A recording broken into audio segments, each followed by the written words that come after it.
लक्सर कोतवाली क्षेत्र अंतर्गत गांव बहादुर में बीते दिनों हुए अशोक सैनी हत्याकांड मामले का प्रकरण एक बार फिर से गर्माता हुआ नजर आ रहा है, जिसमें अशोक सैनी के परिजनों ने अपनी निजी आवास पर प्रेस वार्ता कर 12 तारीख तक आरोपियों को गिरफ्तार करने की मांग की है। साथ ही ऐसा नहीं होने पर कोतवाली में बैठकर धरना देने और आत्मदाह करने की चेतावनी दी है।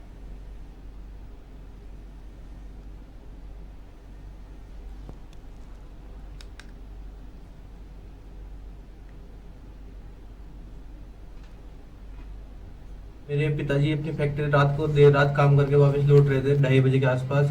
वहाँ पे ये बदमाश साथ और भी कई बदमाश थे जिनके मुझे नाम नहीं पता।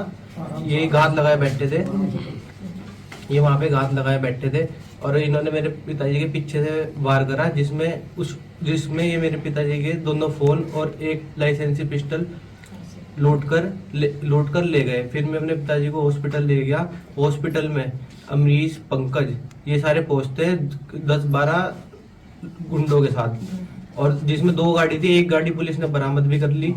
2 जो मुजरिम अमरीश और गुरमीत वहीं पे पकड़ लेते हमने, वो पुलिस की गिरफ्त में, उन्हें शायद जेल भी भेज दिया। इनसे मेरे पापा के 2 फोन बरामद कर लिए और पिस्टल अभी तक बरामद नहीं करा। मेरे पति अपने कार्यस्थल से आ रहे थे तो उनकी हत्या कर दी गई 2 तारीख को रात को 2:30 बजे के करीब। और उसके बाद जब मैं अपने हस्बैंड को लेकर हॉस्पिटल पहुंची तो वहाँ पर भी हमले की कोशिश करी गई। तो वे 2 जो अपराधी थे, 2 वो हमने तो खुद ही पकड़वा, तब से कोई कार्रवाई नहीं हुई है। जब से कुछ भी मैं पुलिस के उससे बिल्कुल भी संतुष्ट नहीं हूँ।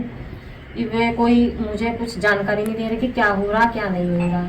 अब तो ये करे हाँ कर रहे, लेकिन अभी तक कुछ नहीं हुआ। और अगर कुछ नहीं होता है तो 12 तारीख को मैं धरने पर जाऊँगी।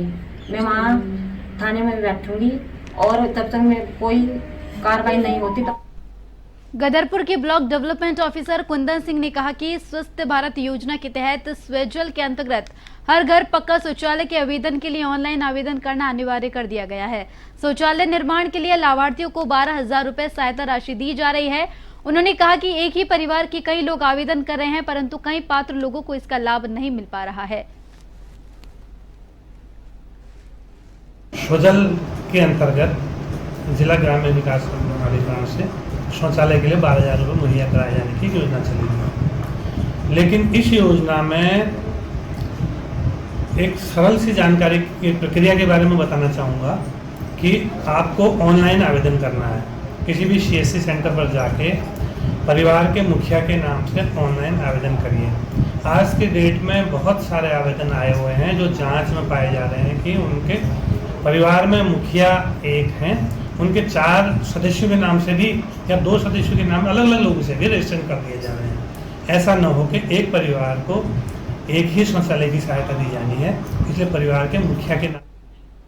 अल्मोड़ा जिले में आकांक्षी ब्लॉक सियालदे में संपूर्णता अभियान के तहत कार्यक्रम का आयोजन किया गया। कार्यक्रम में लोगों को विभिन्न योजनाओं की जानकारी देते हुए लाभान्वित किया गया। कार्यक्रम का शुभारंभ सल्च विधायक महेश जीना के प्रतिनिधि हरिराम आर्य और ब्लॉक प्रमुख करिश्मा टमटा ने किया।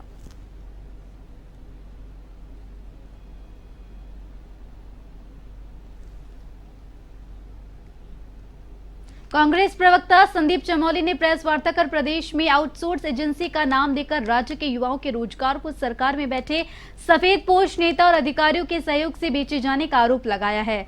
उन्होंने कहा कि वर्तमान समय में लगभग 50 एजेंसी इस राज्य में आउटसोर्स का काम कर रही है। इसी में एक एजेंसी है TDS कंपनी, जो तब से निरंतर बड़े बड़े टेंडर लेने का काम कर रही है।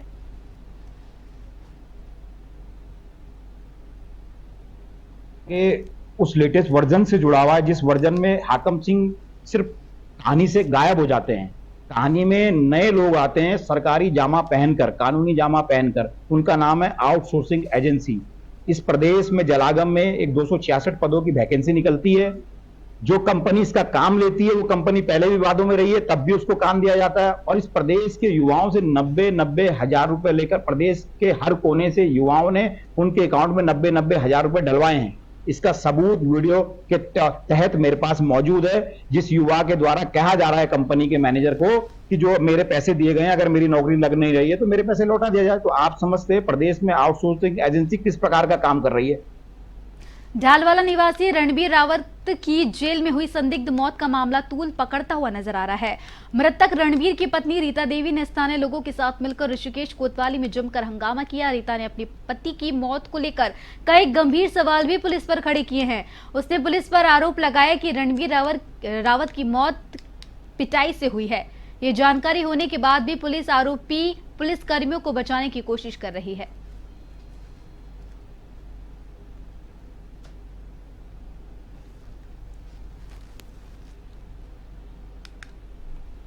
भीमताल मिनी स्टेडियम में लगे इंडस्ट्रियल एरिया की नाली में सोमवार की शाम 5:30 बजे लापता सरकारी कर्मचारी महेश आर्य का शव नाली में पड़ा मिला। इवनिंग वॉक पर घूमने वाले स्थानीय लोगों ने नाली में शव पड़ा देखा तो पुलिस को और मृतक के परिजनों को सूचना दी। पुलिस और परिजन महेश आर्य को सीएचसी भीमताल ले गए। अस्पताल में उन्हें मृत घोषित कर दिया गया।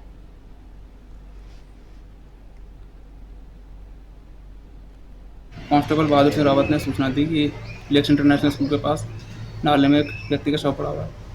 मौके पर गए तो वहाँ पर स्थानीय लोगों से उनकी पहचान की गई। तो ये महेश आर्य निवासी जून स्टेट जो यहाँ रेशम विभाग में कार्यरत थे, इनके रूप में इनकी पहचान हुई है। इनके शव को यहाँ अग्रिम कार्रवाई के लिए सीएचसी लेके जाएगी। इनके परिजन यहाँ पे आ चुके होंगे? परिजन मौके पर मौजूद हैं। बाकी पंचायतनामे का पोस्टमार्टम में कार्रवाई चलेगी। देहरादून के थाना सेला कुई पुलिस द्वारा चेकिंग के दौरान मजार के पास अभियुक्त वाजिद को 172 ग्राम अवैध स्मैक के साथ गिरफ्तार किया गया है। पूछताछ में अभियुक्त द्वारा बताया गया कि वह जनपद सहारनपुर का निवासी और बरेली निवासी अपने रिश्तेदार इंतजार से उक्त स्मैक को कम दामों पर खरीदकर इंडस्ट्रियल एरिया और शैक्षिक संस्थानों के आसपास स्थानीय लोगों और छात्रों को उक्त स्मैक बेचकर मुनाफा कमाता है।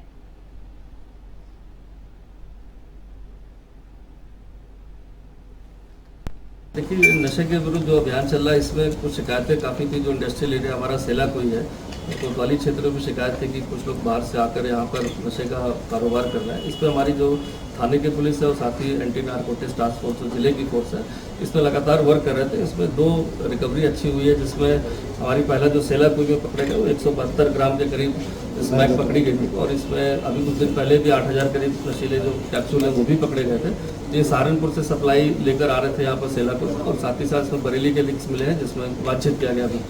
दूसरा प्रकरण कोतवाली का है, जहाँ पर भी बिजनौर के निवासी है जो यहाँ पर आकर विगत 1 माह से रह रहा था और यहाँ पर आके लोगों में नशे की प्रवृत्ति को देखते हुए यहाँ पर वो लगातार हो रही बारिश के चलते चंपावत के नगर पालिका क्षेत्र और ग्रामीण क्षेत्र में जमकर तबाही मची, जिसमें आम जनमानस को आर्थिक रूप से भारी नुकसान उठाना पड़ा। इसी क्रम में ग्राम नायक गोठ पूर्णगिरी बिहार में स्थित सरस्वती ज्ञान मंदिर स्कूल की लगभग 60 मीटर 4 दीवारी गिर गई।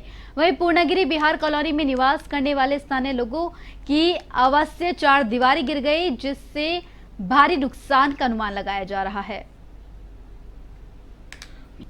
काफ़ी नुकसान किया है कल की बारिश ने। रात को एकदम अचानक से पानी आ गया। नाले का जो घसेरा मंडी का नाला है उसका पानी का जो बहाव है वो इधर मकानों की तरफ आ गया, जिससे हमारे घर की दीवार भी थोड़ा सा क्षतिग्रस्त हुई है, पूरी गिर गई हैं लगभग। और भी आपने जैसा देखा 3-4 जगह ऐसे हैं कि जहाँ पर दीवारें गिरी हुई हैं, जिससे लगभग 2 लाख रुपए का नुकसान तो हमारा खुद का ही हुआ है दीवार गिरने से। बाकी जगह भी घरों में पानी घुस गया। जैसे कि मालूम है कि 3-4 दिन से यहाँ बारिश हो रही थी। कल लगभग 2 बजे के आसपास स्कूल के अंदर जो है भारी मात्रा में पानी आ गया। एक पीछे की दीवार गिर गई, उससे पानी की मात्रा अंदर बढ़ गई बहुत सारी, जिससे स्कूल का गेट ध्वस्त हुआ है और स्कूल की 4 दीवारी जो पीछे पूरी है वह। अवय उत्तराखंड के कैबिनेट मंत्री जनपद प्रभारी गणेश जोशी ने कहा कि सितारगंज, खटीमा, गदरपुर और बाजपुर क्षेत्रों में कई परिवार प्रभावित हुए हैं, जिनमें से 1500 से अधिक परिवारों को हमने स्कूलों में रखा है। ऐसे में सरकार की तरफ से उनको राहत सामग्री, भोजन की व्यवस्था सरकार कर रही है।